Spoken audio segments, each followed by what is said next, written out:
Well, I won't be pushing because I know we're gonna eat an early. Well, I've got to coordinate with David. David's going to be coming back from Myrtle Beach Sunday. He's going to spend 2 or 3 days with Sandra. He's leaving Friday and coming back Sunday. But anyway, but I had mentioned doing it the 26th. But then I asked Kevin, I said, they're going to the beach the 27th. And I thought, well, he's probably going to be working, at least getting things organized to be out of town again. So anyway, we're going to do it Christmas Eve afternoon. So, and then Mark's coming the 29th through the 30th. So weekends. And, yeah.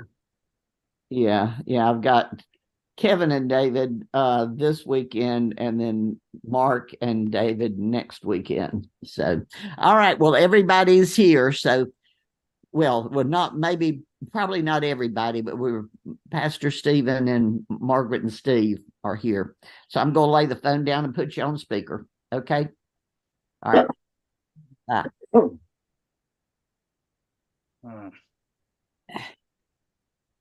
Good morning. Morning. I'm trying to print something, but it's not cooperating. That's no fun. Well, it's saying that the printer is offline. I'll look it for you.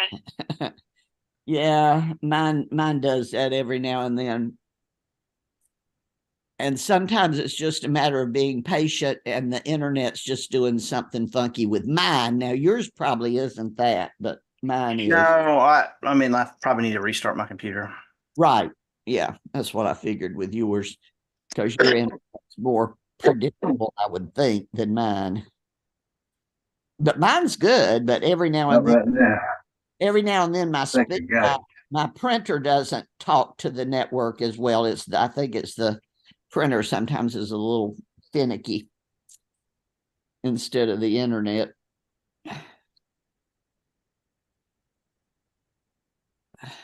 Well, for some reason, this computer doesn't always recognize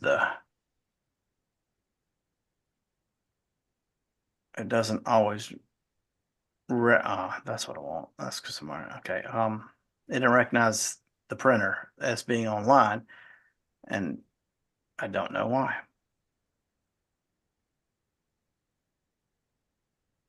My computer will pause the printer for no good reason sometimes. I'm sure it has a good reason, but what it is. It doesn't let me know why it's doing it. Like I said, Welcome. Is it cold in North Carolina like it is down here? It is very cold. Let's see. Current temperature is 37. Oh. I went out at 8:30 and it was 33. And I got a notice on my car that the highway could be icy. Yeah. Yeah. Well, we're about the same low temperature that you are then, but it's supposed to get in the low 20s, I think, tonight.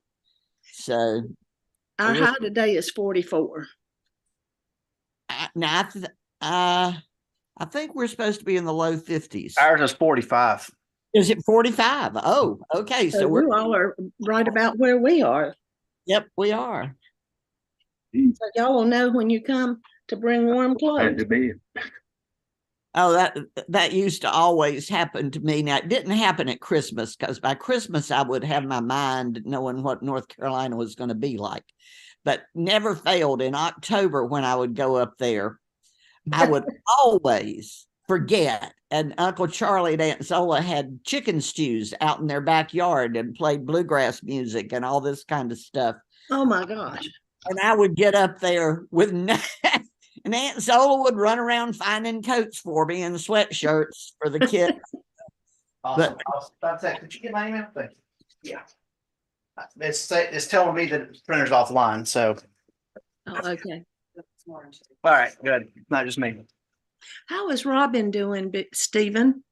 Was that Robin? Yeah. That's- Yeah. She's Yeah. doing good. I mean, she has a doctor's appointment today to find out what all this is going to entail. Okay. So I haven't heard from Mr. Hugh, but he may not think we're meeting today. Well, let's go ahead and get started. Let's pray. God, as we gather for this Bible study, we do so ever mindful of the fact that the celebration of your son's birth is coming, and we thank you for that. We ask that you bless this time. May we learn, may we grow, may it change us so we can change the world. In Jesus' name, amen. Amen. I will admit off the bat, I am not as prepared for this one as I usually am. Jeff Pacino had surgery this morning. Oh, And so I was coming in on two wheels to basically do the PowerPoint. So we'll be learning about this together, but I do have notes here. Thanks to Chat GPT, the AI who was thoughtful enough to write me a Bible study. So we will see how that goes. And so if you find any of the information confusing or wrong, do not blame me, blame the AI. So let's go ahead and get started. We are only doing Psalm 18 today because it is long. It's 50 verses long. And it coincides and apparently is almost word for word with 2 Samuel 22. So we'll look at that as well. And so this is like I said, this one's different than the ones that we have looked at thus far. So let's get it started. Slideshow.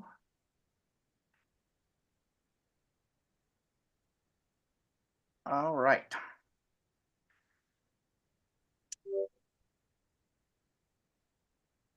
Royal Thanksgiving for Victory. Now, I mean, just look at this one. To the leader, a psalm of David, the servant of the Lord, who addressed the words of this song to the Lord on the day when the Lord delivered him from the hand of all of his enemies and from the hand of Saul. He said, I love you, O Lord, my strength. The Lord is my rock, my fortress, and my deliverer. My God, my rock in whom I take refuge, my shield and the horn of my salvation, my stronghold. I call upon the Lord who is worthy to be praised. So shall I be saved from my enemies. The cords of death encompassed me. The torrents of perdition assailed me. The cords of Sheol entangled me. The snares of death confronted me. In my distress, I called upon the Lord. To my God, I cried for help. From his temple, he heard my voice, and my cry to him reached his ears.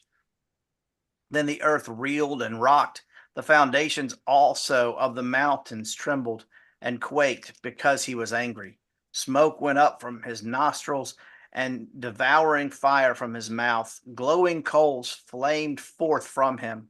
He bowed the heavens and came down. Thick darkness was under his feet. He rode on a cherub and flew. He came swiftly upon the wings of the wind. He made darkness his covering around him, his canopy thick clouds, dark with water. Out of the brightness before him, there broke through his clouds hailstones and coals of fire. The Lord also thundered in the heavens, and the Most High uttered his voice, and he sent out his arrows and scattered them. He flashed forth lightnings and routed them. Then the channels of the sea were seen, and the foundations of the world were laid bare at your rebuke, O Lord, at the blast of the breath of your nostrils. He reached down from on high. He took me. He drew me out of the mighty waters. He delivered me from my strong enemy and from those who hated me, for they were too mighty for me. They confronted me in the day of my calamity, but the Lord was my support. He brought me out into a broad place. He delivered me because he delighted in me. The Lord rewarded me according to my righteousness, according to the cleanness of my hand. He he recompensed me. For I have kept the ways of the Lord, and have not wickedly departed from my God. For all his ordinances were before me, and his statutes I did not put far away from me. I was blameless before him, and I kept myself from guilt. Therefore the Lord has recompensed me according to my righteousness, according to the cleanness of my hands in his sight. With the loyal you show yourself loyal. With the blameless you show yourself blameless. With the pure you show yourself pure, and with the crooked you show yourself perverse. For you deliver a humble people, but the haughty eyes you bring down. It is you who light my lamp. The Lord my God lights up my darkness. By you I can crush a troop, and by my God I can leap over a wall. This God, his way is perfect. The promise of the Lord proves true. He is a shield for all who take refuge in him. For who is God except the Lord? And who is a rock besides our God? The God who girded me with strength and made my way safe. He made my feet like the feet of a deer and set me secure on the heights. He trains my hands for war so that my arms can bend a bow of bronze. You have given me the shield of your salvation, and your right hand has supported me. Your help has made me great. You gave me a wide place for my steps under me, and my feet did not slip. I pursued my enemies and overtook them, and did not turn back until they were consumed. I struck them down so that they were not able to rise. They fell under my feet. For you girded me with strength for the battle. You made my assailants sink under me. You made my enemies turn their backs to me, and those who hated me I destroyed. They cried for help, but there was no one to save them. They cried to the Lord, but he did not answer them. I beat them fine, like dust before the wind. I cast them out like the mire of the streets. You delivered me from strife with the peoples. You made me head of the nations, with whom I had not known served me. As soon as they heard of me, they obeyed me. Foreigners came cringing to me. Foreigners lost heart and came trembling out of their strongholds. The Lord lives. Blessed be my rock, and exalted be the God of my salvation, the God who gave me vengeance and subdued people under me, who delivered me from my enemies. Indeed, you exalted me above my adversaries. You delivered me from the violent. For this I will extol you, O Lord, among the nations, and sing praises to your name. Great triumphs he gives to his king, and shows steadfast love to his anointed, to David and his descendants forever. I'll give you a little bit of time to read through that one, and then we will chat about it.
Bless you.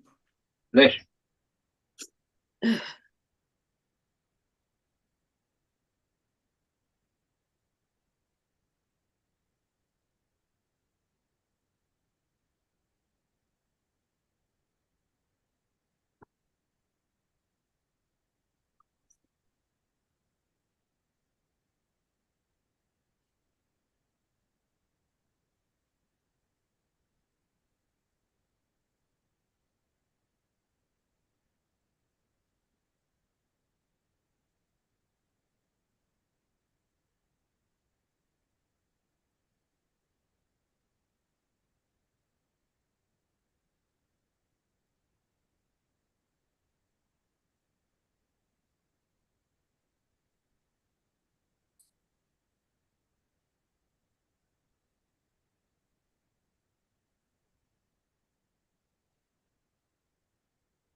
Well, okay.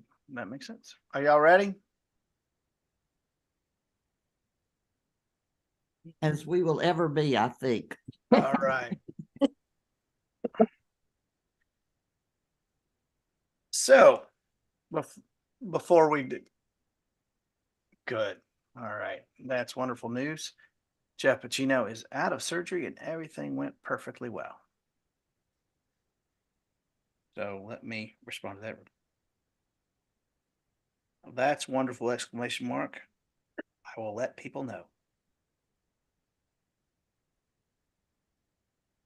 Good. All right. So does anything jump out at you right off the bat in that lengthy psalm? Um,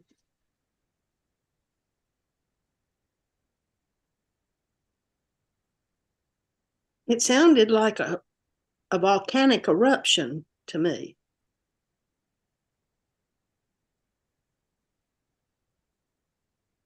Well, I'm sure to David's enemies, that's kind of how it felt. I mean, that's probably a little bit of what he describing, but I mean, that's not. I mean, he was just using imagery here, of course, but you know, when it says that it's almost word for word from 2 Samuel, I went back and looked at it. Like even the very beginning verse 0 of the psalm is the same. I didn't compare like back and forth, but you know, I don't know. I find it interesting that I mean the Bible doesn't often do that. Where it will take something directly from somewhere else and put it in a different book. And that probably shows you the importance of this psalm. How it was used and highlighted. Now, what I would be curious to know is which one came first. Was it taken from 2 Samuel's or was it taken from Psalms? Well, I mean, more than likely it was floating around independently like all of the Psalms did and used in both. And so it begins in verses 1 to 3, and it talks about David's deep personal relationship with God and his expressions of love. I mean, it's almost shockingly, Lord, I love you. That's not something you hear a lot in the Bible. And it's, you know, it's pretty cool to hear. And then he talks about how God is his rock, his fortress, his deliverer, his shield, his stronghold, protective and unchanging nature. That and this was also a song. The beginning is there's a song based on this. The Lord liveth, and blessed be the rock. We used to sing it at Lutheran all the time, and this is where it comes from. And so it talks about how he attributes his salvation and his rescue from enemies to God's worthiness and praise and intervention. And so, being that this is toward the end of of 2 Samuel, it's almost like a summary of, like, it's not directly in response to one particular battle, one particular deliverance that David experienced. It's sort of a summary of all of them.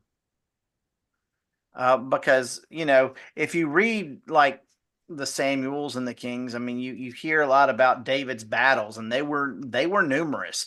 And where, you know, first, you know, he was in a, I mean, and most notably, well, other than David, like Goliath, you know, he was in sort of a battle with Saul, and, you know, where Saul was trying to run him down and kill him. And then, you know, there were all kinds of battles with Philistines and all the countries that were around, as kings had to deal with. And then his own son turned against him and tried to basically take his kingship. And so David had to flee once again. And, you know, he talks about how his enemies surrounded him. You know, at times in this psalm, it sounded like everything was doomed and God just reached in and plucked him out of danger. And then there's other times that David's like, yeah, we just maul them. You know, because God was with us, we completely just torched them. And so, you know, but the beginning verses are very much,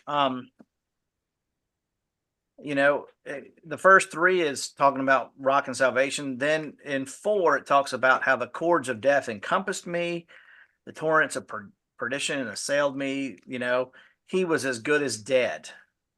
And he, out of his distress, he cried to God. And from his temple, he heard my voice, and my cry reached his ears. That's different from how we often think of God, isn't it? Or is it?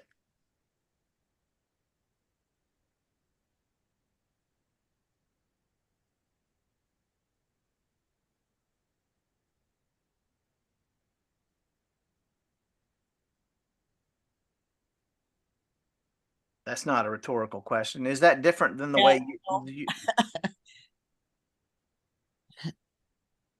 I think yes and no, because I think of God differently at different times. I mean, I don't Yeah, true. just see him one way.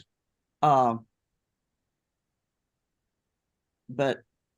I have thought of him in that way, but not all the time, obviously. I was sort of interested in his his vivid descriptions of, I mean, obviously he was not seeing God, but in the way he was attributing after he talks about the earth trembled, then it's like he's describing like smoke came from his nostrils, and it's a really vivid, almost a personification. But apparently it was just, I mean, I would think there was just a whole lot of things happening, the dark clouds, the lightning, the trembling, the thunder, which he was attributing and sort of describing God, thinking what God might be doing that would be causing all that.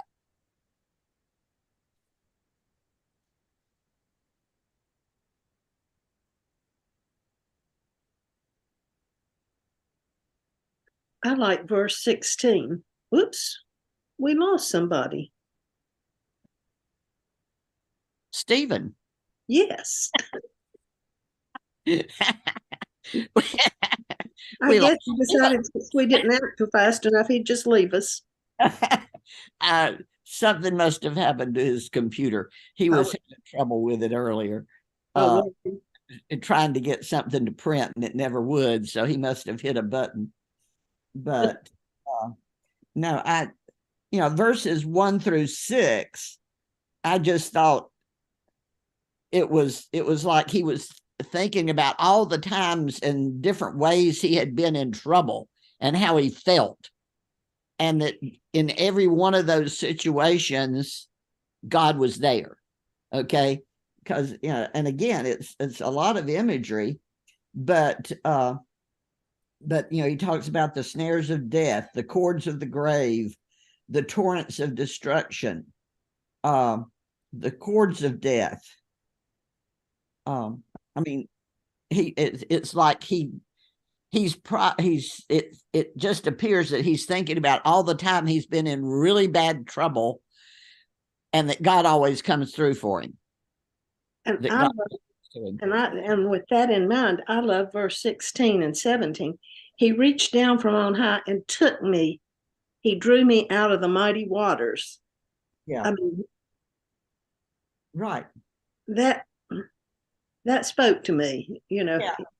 Things are bad, but he came down and he was right there with me and got me. Well, and as I say, he took several verses describing how it felt when God rescued him. So just as in those first 6 verses, he was thinking about all the trouble he had been in, then he sort of described sort of vividly the storms that God sent to help him in maybe with his enemies. And then again, 16 through, not sure if I have to turn the page to get past 19. All right, it's actually 16 through about 18 where he just goes on talking about how God took care of him. Yeah. And um, actually, the first part of 19.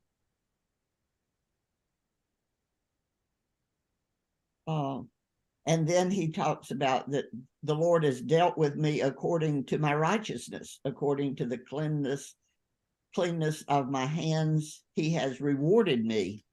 But in 16 through 19, he is basically just talking about, sort of going on and on about God taking care of him and rescuing. Yeah. Oh, and there's Mr. Hugh. Did y'all realize that I was not there for part of that conversation? Yes, we did. So we kept going. Well, good. I didn't know what would happen. I didn't know because our internet went down here for a minute. Oh, okay. Well, I said you were having trouble with it before, with the printer, and I said something must have happened. I thought maybe just you hit a button or something that took No, like all of a sudden everybody froze and then it kicked me out, and I'm glad that it did not completely kick me out, and brought me back in. So good. I'm glad y'all continued instead of just freaking out. One thing that I would say though is, and he talks about it again in 16, is about coming from on high. We do sometimes imagine God as sitting on a throne up there, but as Christians, we also talk a great deal about God with us. Right. And in the Jewish thought, that was not a concept. God was completely other than sitting up on high, coming down, looking down and saying, okay, I'll take care of you. And we have that concept. I mean, that's sort of our God the Father concept over here, but we have God the Son as well, where, God's right there on the battlefield with us. Right. And so, that's the wonderful part of the Trinity, is that we get to imagine God in many different ways. How we need God at this time. We've talked a little bit over the years about the book and the movie The Shack, and in it, where God the Father is a big black woman, not a father figure, but more of a mother figure, and the main character's father was abusive, and somewhere in the movie they sort of remarks to that, and God the Father says, you see me as you need me now. Yeah. And I'm thinking that if I was in the midst of battle, part of me would want Jesus, the God with us right here, and some of it would want the awesome, powerful one sitting on a throne that can just rain down fire from above or pull me up out of the depths, kind of thing. Yeah. And so it's cool how that is described, in the midst of this. Hugh, in case you didn't know, we are on Psalm 18. Yeah, I'm with you. I just let time slip up on me this morning. It happens. I even said, I don't know where Hugh is. He didn't tell me he wasn't going to be here, because usually all of you are pretty good about telling me when you're not going to be here. So, but yeah, this is a 50-verse psalm, unlike the other ones that we've been through that are just, they're done. But yeah, and I quote, this is a very straightforward psalm. I mean, it is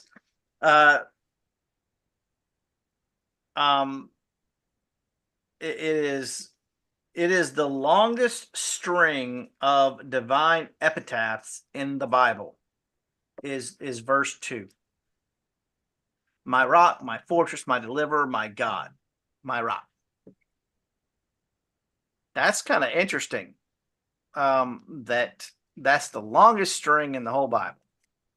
It's also kind of sad. There's only like, 3 or 4 things there. I think we should do better than that. So yeah, it goes on. It does that. Did anybody get confused, or anybody else, I should say, get confused in verse 26? I put a question mark beside it because all the rest were positives. And then all of a sudden, oops. Yeah. Yeah, I thought that as I was reading it, I was like, that's weird. What? Basically, it's God will come down at whatever level you need God to come down to. And if you need God, and if you want to play dirty, God can play dirtier than you. I mean, if you're crooked, if you think that you can beat God by, stepping out of bounds, God made the bounds. He'll redraw the lines. But yeah, I was like, we're reading along with the blameless. You show yourself blameless. With the pure, you show yourself pure. With the crooked, you show yourself perverse. What? Yeah, I mean, but as best I can tell, it's basically God is who God needs to be. Well, both 26 and 27, you've got that sort of, two sides of the coin, pro and because in the version I'm reading, 26 says, to the pure you show yourself pure, but to the crooked you show yourself shrewd. But then 27 says, you save the humble, but bring low those whose eyes are haughty. So again, you've got a two-sided thing in both those verses. Yeah.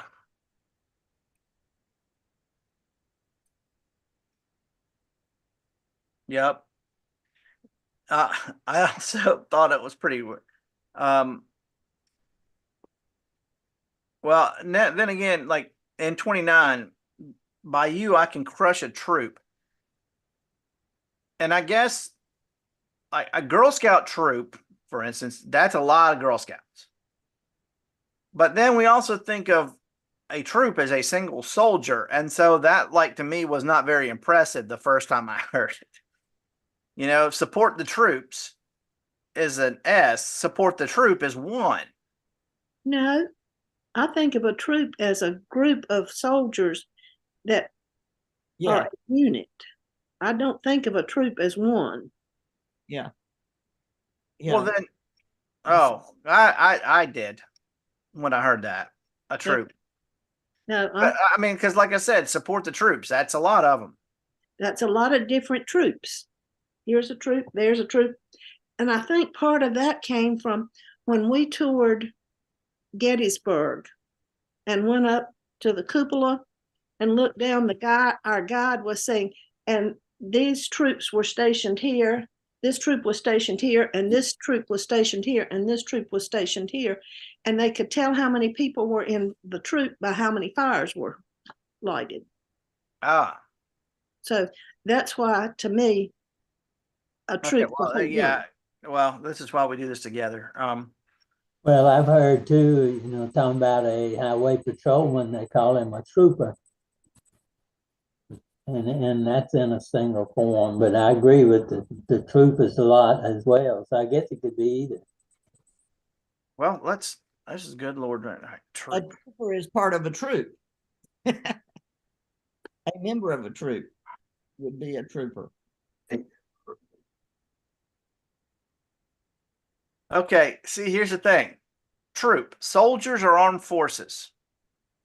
UN peacekeeping troops. Those are individual troops. Or a group of soldiers, especially in a cavalry unit commanded by a captain or an airborne unit. Mm-hmm. So it is either one.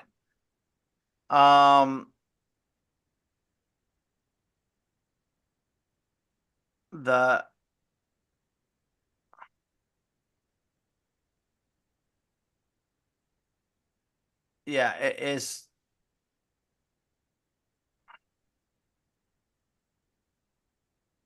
A troop is and in Wikipedia, a troop is a military subunit.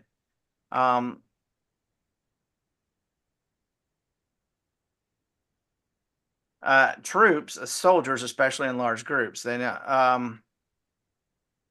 Okay, so here's the thing. They announced the withdrawal of 12,000 troops from the area. If they said that on the news, what would you think? 12,000 groups of people or 12,000 people?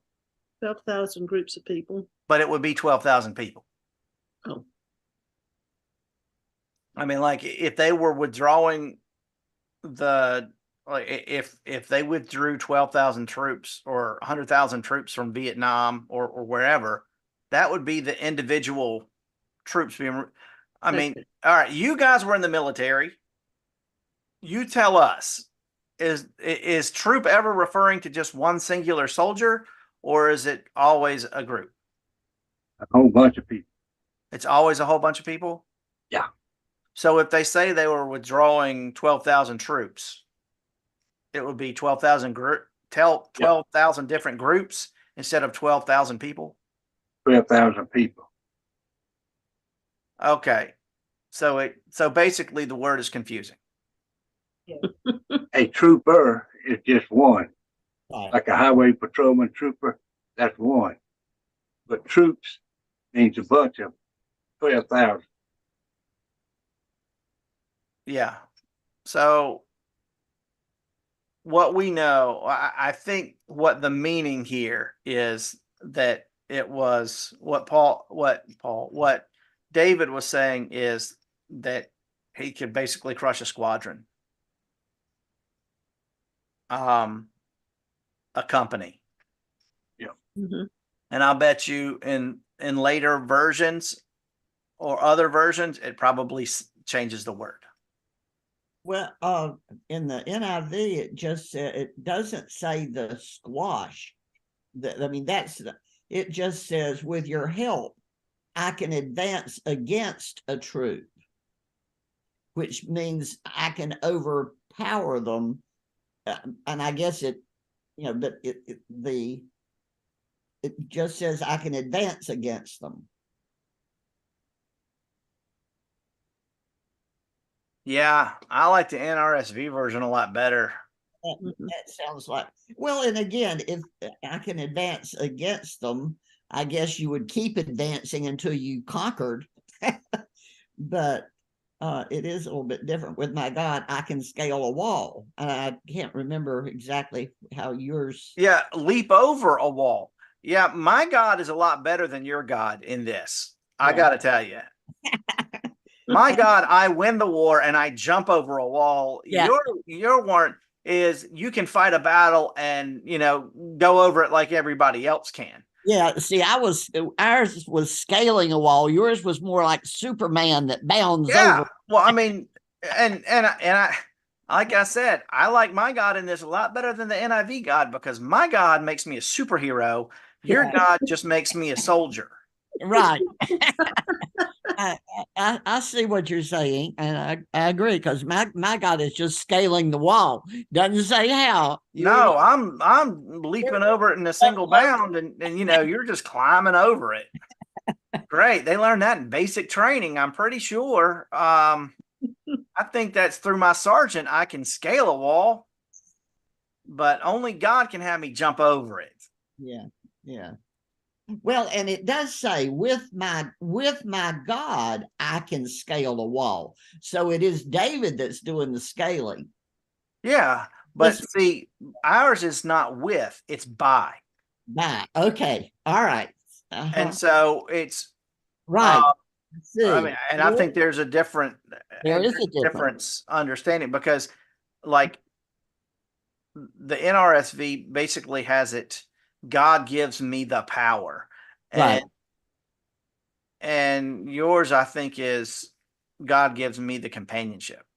Right. God's with me. Yeah. Yeah. And admittedly, some of the translations of the Bible in the more modern translations, and when I say that, I mean like in the last 20, 30 years, modern translations, they take some of the military violence out of it. Mm-hmm. Yeah. They like to soften it, which I do not agree with because things were not soft back then. No, and he was talking about war.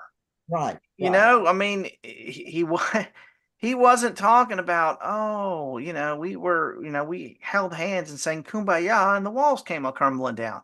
That only happened with Jericho. Right. And then after that, they went in and killed everybody. I mean, but yeah, like I said, I like the NRSV God a lot better than the NIV God here because we actually get to win the war. Yeah. Stephen, Yeah. I have the new Revised Standard Version, the updated edition, which is the NRS whatever. BEU. Yeah, I have that on my computer. And back on 26, when we were talking about that, it says here, with the pure he showed himself pure. With the crooked, you showed yourself shrewd, which I like. Yeah. All right, now which verse were we just talking about? I lost track. That was verses 29. Okay, let's see what it says for 29. By you I can outrun a troop, and by my God I can leap. Come on. I can leap. Shoot. That part's covered, and I can't see what they can leap. I guess the wall. Probably a wall. I mean, I think that would be the standard. Yeah. Yours is jumping. But this is more like the NIV. In other words, and again, with you, I can run away. Mm-hmm. That's what it says. Again, and that's some of the softening of God. Mm-hmm. That I mean, and by the way, that NRSVEU is likely what we will be reading in church in the next 3 to 5 years. Yeah. And it's because it was produced by the World Council of Churches, same as an NRSV. And so that'll be what the Catholics use. A lot of the people of that, they like to periodically produce a standard version of the Bible. And some of it, like, they try to modernize it a little bit. But we also have to be careful of, well, that's political. It may be that that's literally a better translation because they do that as well. But that is a very different kind of word between crushed. Hang on a second. Let's pull it up in my Bible that will that I can actually go back to the Hebrew on. All right, perverse. Yep.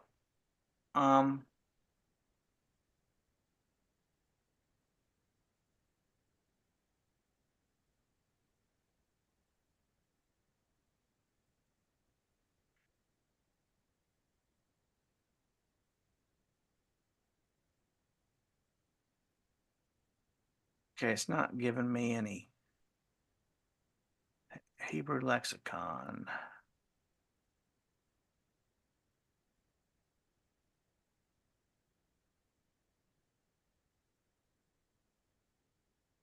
RUTZ. All right. Let's see.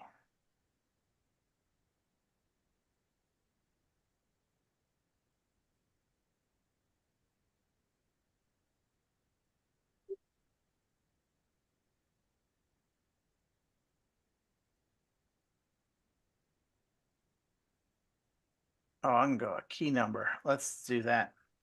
Hang on just a second, folks. I will look in the Hebrew and see what it says, because that's much better.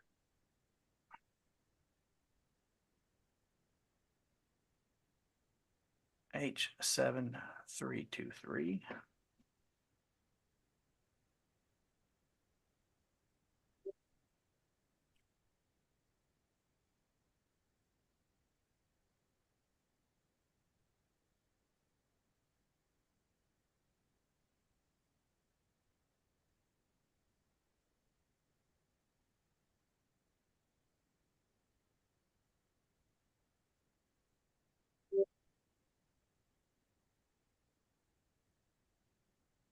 Well, this isn't very helpful. I apologize for taking your time to look this up.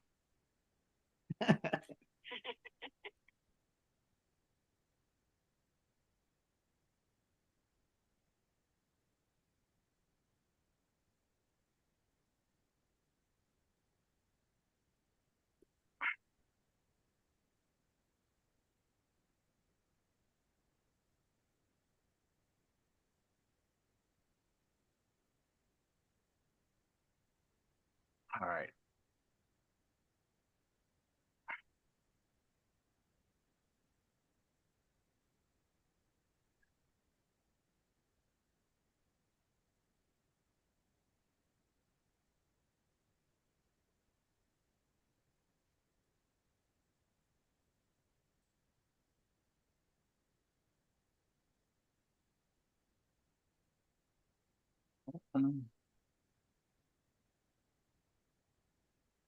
Oh, well, I tried. All it gives is the same word that it looked at right above it. And so that's not helpful at all. So we'll just have to continue to wonder on that one and wish that I knew Hebrew better. Oh,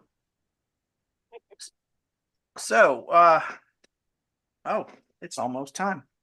But this is it's a very straightforward psalm in all. It's, that God is and has been and was throughout his life David's rock and salvation. When things were horrible, God made it right. And David attributes that to the way he lived his life. And part of that is, we know that David wasn't perfect, but also we know that when David wasn't perfect, his life did not go swimmingly. Right. And so very Jewish in theology of, look, because I'm blameless, God's got me.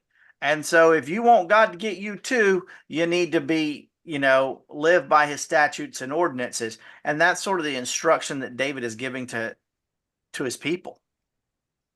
Live right and God will hook you up. Live wrong and you're in trouble. And while that's not our theology, that a lot of times is the reality. I think the punishment of our sins is the result of our actions. You end up, you end up, you sleep in the bed that you make. That's not the right phrase, but you know what I mean. You made your bed, now lie in it, kind of thing. And so that's the way it works.